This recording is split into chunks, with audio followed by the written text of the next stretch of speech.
Eu entrevisto aqui na TV Afiada o médico psiquiatra Luiz Marra, que há 15 anos trabalha aqui em São Paulo com dependentes químicos e lança agora, através da editora Edra, o livro Crônicas do Crack. Luiz, como é que começou a sua experiência com o crack e os dependentes químicos dessa natureza? Bom, a minha primeira experiência com o crack e com dependentes químicos se deu em São Miguel há pouco mais de 15 anos, quando eu fui convidado para visitar uma pequena, digamos assim, Cracolândia. Um lugar que é muito conhecido por ser um lugar muito perigoso, um lugar de tráfico, que é a famosa região da nitrooperária de São Miguel. Uhum. E aí eu fiz uma visita, até eu fui assessorado pelos... É uma ONG, são Anjos da Noite. Eles ajudam essas pessoas, visitam bordéis. E para mim foi uma experiência luminosa, né? Eu que só trabalhava como clínico geral, tinha já uma experiência de ver dependentes químicos, eu já conhecia tanto os dependentes como também até os traficantes, eu conhecia bem o problema da nitrooperária. Enfim, com um grande envolvimento já com a Zona Leste, eu fiquei fascinado. E depois, desde então, eu não consegui mais me livrar disso. Quer dizer, isso virou... Uma dependência intelectual. Uma dependência intelectual. E eu Entendi. estou satisfeito com isso e pretendo continuar. Começou com uma brincadeira, né? Comecei com a maconha, né? Comecei com álcool e parti para outros, como a cola. Depois fui procurar coisa mais forte até chegar ao crack. Comecei o uso de cocaína. Passei naquela fase que nem dizem, né, que você começa usando cigarro, aí bebe, aí vem a maconha, nada disso. Eu já comecei diretamente na cocaína. O que te fascinou? O que me fascinou foi a complexidade, a riqueza humana daquelas pessoas. Quer dizer, eu encontrava ali pessoas que, mesmo sendo do crime, eram muito ricas. Tinham pessoas... Ricas do ponto de vista ricas psicológico. Do ponto de psicológico. Havia pessoas que eu achava até de uma elevação moral, mesmo que estivessem chafurdando na droga. Claro que havia pessoas sombrias, como existem pessoas do crime, pessoas que são até psicopatas. Essa diversidade, né? E também o aspecto romântico da drogadicção. Quer dizer, eu notei logo no começo, né, nesses adictos, um sonho que se assemelha muito ao que ocorreu, por exemplo, no século XIX, no apogeu do movimento romântico. O byronismo, por exemplo. É mesmo? Sim, existem semelhanças impressionantes entre a adicção pesada e o romantismo. Por exemplo, como é que se associa uma coisa à outra? Por exemplo, o que há de romantismo o que há de no dependente químico? Há muito romantismo no dependente químico. O dependente químico grave, quer dizer, aquele que realmente tem uma estrutura toda de dependente, não é apenas um usuário, ele não é apenas alguém que está intoxicado, ele tem uma busca, é a busca pelo infinito, é o flerte muitas vezes com a morte, é querer a brisa maior possível, é querer ultrapassar os limites todos, é correr riscos imensos.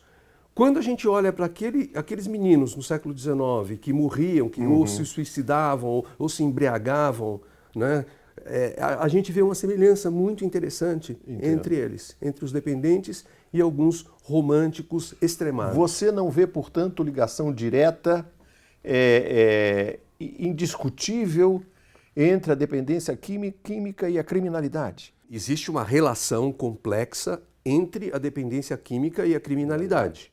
Agora, Nem todos os dependentes são criminosos? Exatamente, a minoria. No início não foi tão desesperador, não. Eu trabalhava, né? Eu já tinha umas manias assim de furtos, de roubos, antes de eu me envolver com cocaína. Isso já veio antes. Eu comecei a roubar bem antes de conhecer qualquer droga. Eu roubava em casa para jogar videogame, para comprar fichas de fliperama. Quem sabe roubar, rouba. Quem sabe traficar, trafica. Quem não sabe, vai para prostituição.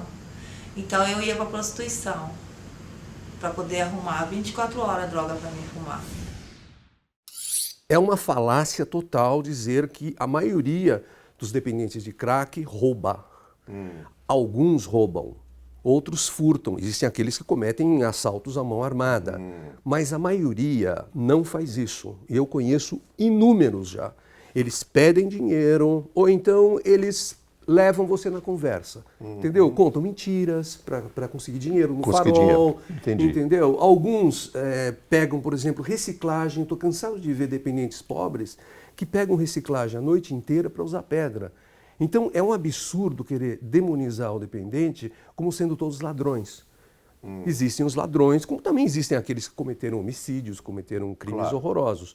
Mas isso leva a um novo preconceito, que é achar que todos eles estão envolvidos com a criminalidade. Qual é o maior preconceito que cerca a questão do crack numa metrópole como São Paulo? O maior preconceito que cerca a questão do crack numa metrópole como São Paulo é achar que as pessoas possuídas, digamos, por essa doença ou esse vício, né, elas estão fadadas para o resto da vida a serem desse jeito.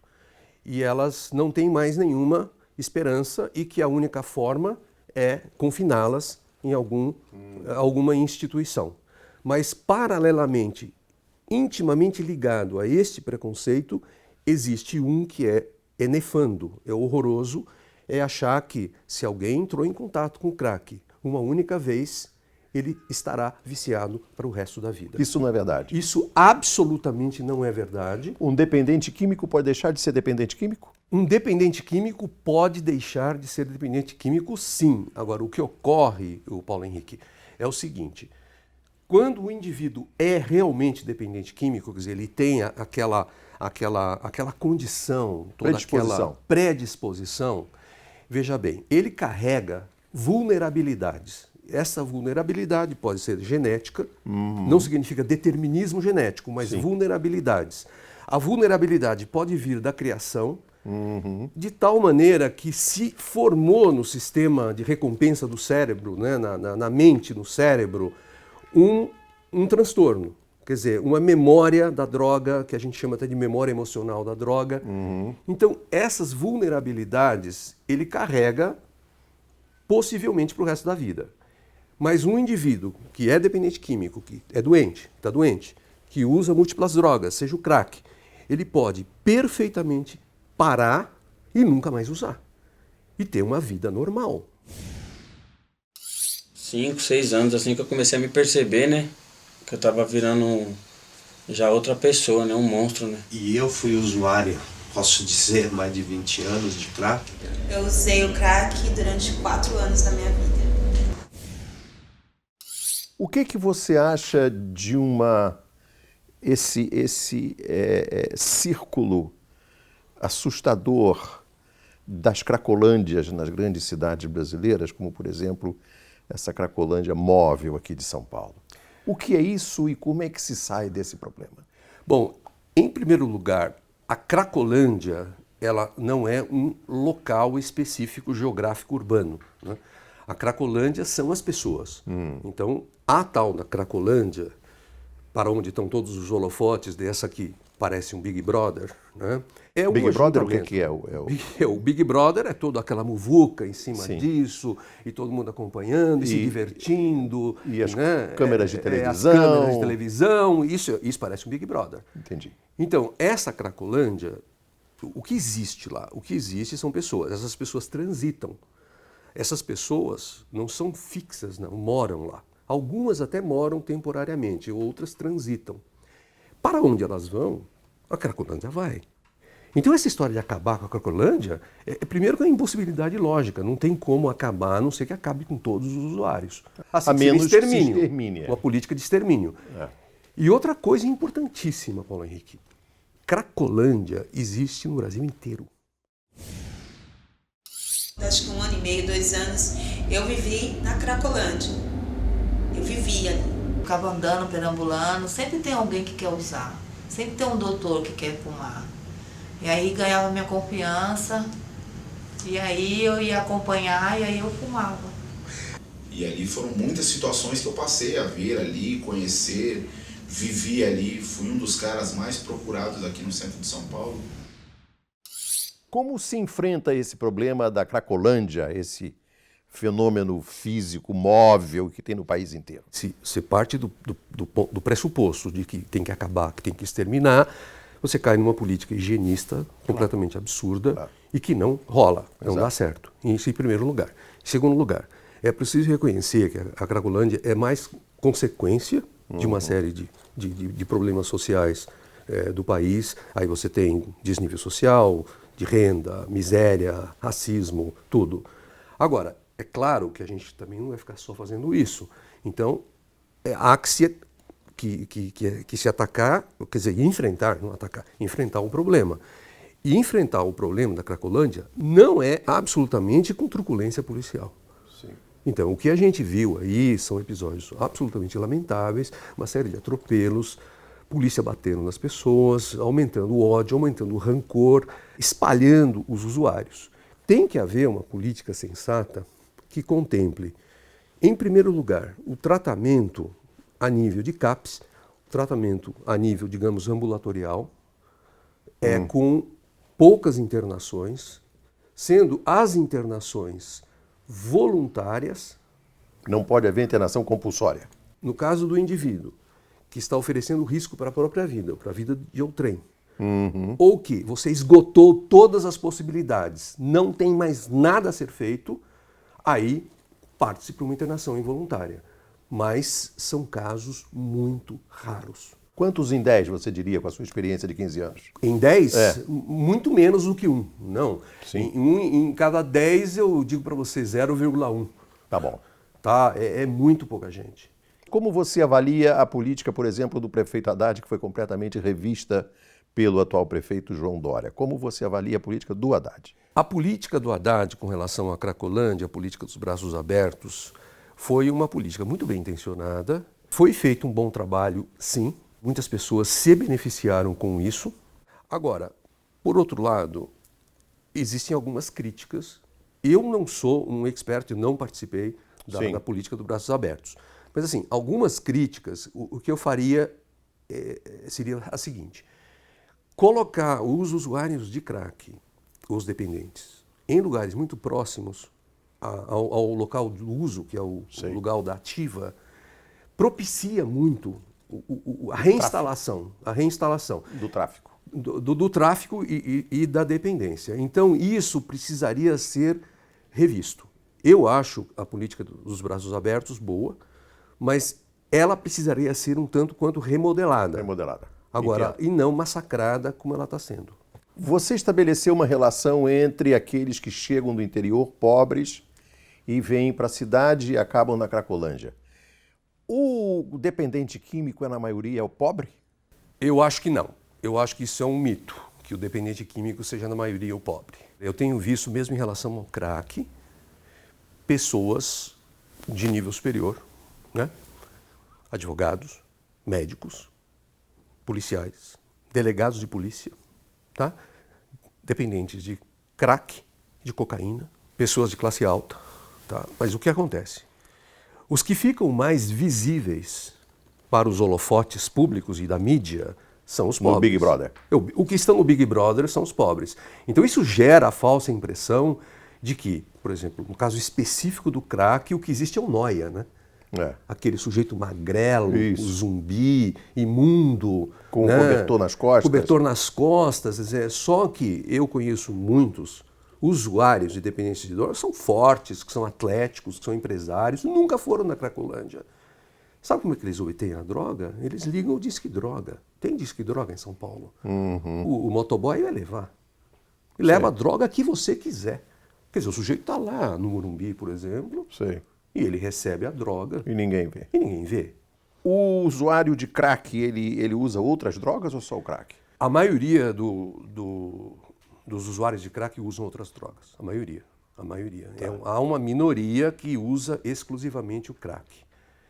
O que acontece muito com o usuário de crack, principalmente o pobre, porque o crack, na verdade, é uma droga cara, não é uma droga barata. É cara? É cara pelo seguinte: como o indivíduo nunca fica satisfeito com uma, com duas, com três, com quatro, com 10 pedras... Por dia? É isso. Tem uns que chegam a fumar 30 pedras, 40 pedras no dia. Então, a R$5 ou R$10 a pedra, Claro. isso se torna caro. Então, os usuários e os dependentes secam o dinheiro deles. E eles partem para que droga? Álcool. Entendeu? E geralmente eles vão beber o álcool de péssima qualidade, altamente tóxico, custa R$ 2,50 uma garrafa de 600 ml. Então, o que a gente está vendo muito lá é muita gente morrendo de alcoolismo. Usuários de crack e dependentes de crack que estão morrendo de alcoolismo. Entendi. E não é pelo crack, é pelo álcool. Como é que você começa o livro, Luiz? Como que você prende o leitor? Bom, o livro começa com uma crônica chamada O Canto da Noia, que foi a minha iniciação No problema. no problema. E é uma crônica que eu acho que realmente prende atenção, porque ela me pegou pelo fascínio mesmo, né? E tem um pouco de erudita, eu cito outros autores, eu começo com Dante, citando Dante, perché ritorni a questa noia. Eu achei isso no Inferno. Quer dizer, noia, a palavra noia existe no italiano de Dante. Então, perché ritorni a questa noia. Então, O que quer dizer noia em italiano? é uma perturbação, alguma coisa semelhante, só que a noia vem mais de paranoia. Né? Paranoia. Uma corruptela de paranoia. Paranoia. Mas houve uma coincidência feliz, eu encontrei no Dante, então aí eu cito o Dante e o T.S. Eliot também, que é o The Hollow Man. This is the way the world ends. Aí, então, esse é o início. E eu pretendo pegar por aí e também pela primeira crônica, que é uma história impressionante de um sujeito que saiu do PCC e por isso ele se afundou no crack, porque um amigo dele foi assassinado e ele se viu culpado pela morte do amigo. Essa história é muito impressionante. Tá. Chama-se Crack entre Dois Julgamentos.